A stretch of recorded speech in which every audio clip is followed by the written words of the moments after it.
ಸ್ನೇಹಿತರೆ, ನಾವಿವತ್ತು ಘಾಟಿ ಸುಬ್ರಹ್ಮಣ್ಯ ಜಾತ್ರೆಯಲ್ಲಿ ಒಬ್ಬ ಯುವ ರೈತರ ಸಂದರ್ಶನವನ್ನು ಮಾಡ್ತಾ ಇದ್ದೀವಿ. ಸರ್, ನಿಮ್ಮ ಹೆಸರು? ಉಪೇಂದ್ರ. ಯಾವ ಊರು? ಗಡೇನಹಳ್ಳಿ. ಜಾಲ ಹೋಗ್ಲಿ, ಬೆಂಗಳೂರು ನಾರ್ತ್. ಓಕೆ. ಎಷ್ಟು ಜೊತೆ ಎತ್ತುಗಳನ್ನು ತಂದಿದ್ದೀರಾ? 4 ಜೊತೆ ಎತ್ತುಗಳನ್ನು ತಂದಿದ್ದೀರಾ. ಸೊ ಏನು ಹೇಳ್ತೀರಾ ಸರ್ ರೇಟ್ ಇವಕ್ಕೆ? ಸರ್ ಇವು 5 ಲಕ್ಷ ಸರ್. 5 ಲಕ್ಷನಾ? ಇನ್ನೂ ಹಾಲಲ್ಲು ಹಾಲಲ್ಲು. ಹೌದು.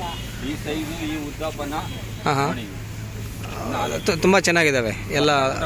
ಹಸ್ತಕೂಟ. ಎಲ್ಲಿಂದ ತಂದ್ರಿ ಇವನು? ಎರಡು ಇವು ಗಂಜಾಮಿಂದ ಸರ್. ಗಂಜಾಮ್ ಅಂದ್ರೆ ಎಲ್ಲಿ ಬರ್ತದೆ? ಗಂಜಾಮ್ ಮೈಸೂರು. ಹಾಂ. ಶಿವಕುಮಾರ್ ಅವರಿಂದ ತಂದ್ರ? ಎಷ್ಟು ದಿನ ಆಯ್ತು ತಂದು?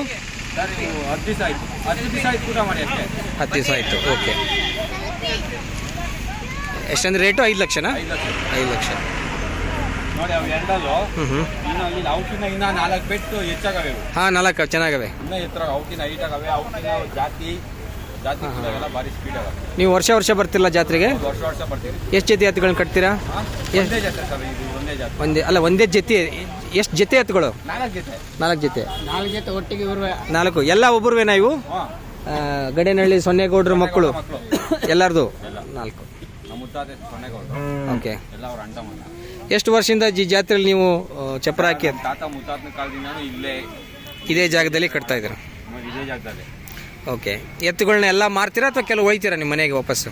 ಇಲ್ಲ, ಯಾರನ್ನ ಕೈಯಾಗಿ ಬಂದರೆ ಕೊಡ್ತೀರಿ, ಇಲ್ಲ ಅಂದರೆ ವಾಪಸ್ ಹೋಯ್ತೀರಿ. ನಿಮ್ಮ ಮನೇಲಿ ಎಷ್ಟು ಎತ್ತುಗಳು ಇರ್ತಾವೆ ಯಾವಾಗಲೂ? ನಮ್ಮ ತಾತರು ಎಲ್ಲ 4 ಜನ ತಾತಂದ್ರು. ಎಲ್ಲರೂ ತಾತಂದ್ರ ಮನೇಲಿ ಒಂದೊಂದು ಜೊತೆ ಇರ್ತವೆ. ಹಸುಗಳು ಇರ್ತವೆ ಮನೆಗಾಗಂತ ಒಂದೊಂದು ಹಸು ಸಾಕಿದ್ದೀರ. ಹೌದು, ಅಷ್ಟೇನಾ? ನಾವು ವ್ಯವಸಾಯ ಜಾಸ್ತಿ ಜಾಸ್ತಿ ಕಟ್ಕೊಳಕ್ಕಾಗಲ್ಲ. ಮನೆಗಂತ ಒಂದು ಜೊತೆ ಇದೆ. ಓಕೆ. ಈ ಕರುಗಳು ಬೇಕು ಅಂದರೆ ಯಾವ ಏರಿಯಾದಲ್ಲಿ ಜಾಸ್ತಿ ಸಿಗ್ತವೆ ಸರ್? ಹಾಸನ ಕಡೆ, ಮಂಡ್ಯ ಕಡೆ ಅಲ್ಲಿಂದ ಸಿಗ್ತವೆ. ನೀವು ಕರುಗಳು ಬೇಕಂದ್ರೆ ಅಲ್ಲಿಂದ ತರ್ತಾರ ಜನ?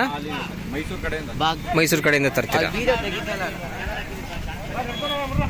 ಇವ ರೈತರಿಗೆ ಏನು ಹೇಳ್ತೀರಾ? ತುಂಬ ಜನ ಇವಾಗ ಹಸುಗಳನ್ನ ಸಾಕೋದನ್ನ ನಿಲ್ಲಿಸ್ತಾ ಇದ್ದಾರೆ, ಎತ್ತುಗಳನ್ನ ಸಾಕೋದು ನಿಲ್ಲಿಸ್ತಾ ಇದ್ದಾರೆ. ನೀವೇನು ಅವ್ರಿಗೆ? ಎಲ್ಲ ಗೊತ್ತಿರೋದೇ ಕಷ್ಟ. ಇವಾಗ ಭೂಸ ರೇಟ್ ಎಲ್ಲ ಜಾಸ್ತಿ ಆಗೈತೆ. ಮಳೆಗಳಿಲ್ಲ, ಬೆಳೆಗಳು ಚೆನ್ನಾಗಾಗಿಲ್ಲ, ಸ್ವಲ್ಪ ಕಷ್ಟ. ಆದ್ರೂ ಹೆಂಗ ಸ್ವಲ್ಪ ಸಾಕೊಂಡು ಹೋಗ್ತಾ ಇದೆ. ಅಲ್ಲ, ಯುವ ರೈತರಿಗೆ ನೀವು ಇದು ಸಾಕಾಣಿಕೆಯಲ್ಲಿ ಮುಂದುವರಿಬೇಕು ಅಂತ ಹೇಳ್ತೀರಾ? ಏನು? ಸಾಕ್ಬೇಕು. ಎಲ್ಲರೂ ಉಳಿಸ್ಕೊಂಡು ಹೋಗ್ಬೇಕು. ಇಳಿಸ್ಕೊಂಡು ಹೋಗ್ಬೇಕು. ತುಂಬ ಸಂತೋಷ ಸರ್.